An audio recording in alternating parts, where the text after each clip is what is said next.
আইন তো করে ফেললাম, ভালো ভালো আছে, তার মানে কি পুরো দেশটা বদলায় যাবে? এত সোজা না, এত সোজা না। আমাদের দেশে ভালো ভালো আইনের অভাব নাই। আপনি দেখবেন আমাদের যে পরিবেশ আইন রয়েছে, অসাধারণ আইন রয়েছে, কোন ইমপ্লিমেন্টেশন নাই।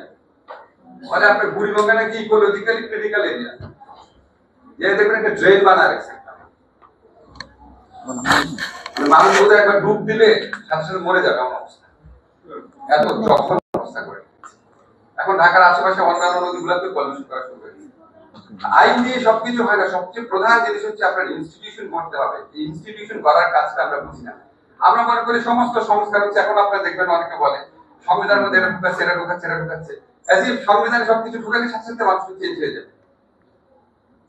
পৃথিবীতে তো ওয়ান অফ দ্য বেস্ট সংবিধান হচ্ছে মালদ্বীপে, কি হয়েছে সেখানে? তারপর আপনার আরব স্প্রিং এর পর টিউনিশিয়াতে একমাত্র সংবিধান পরিবর্তন করে ভালো ভালো বিধান ঢুকিয়েছে। তারপর 10 বছরে 11 বার সরকারের পতন ঘটেছে। তারপরে যে শাসক আসছে সে আগের শাসকের চেয়ে অনেক খারাপ। আমরা এত সোজা ভাবে ভাবি না যে সমস্ত সংস্কার, সমস্ত দেশ পরিবর্তন আইনের পরিবর্তন করলে হয়ে যাবে না।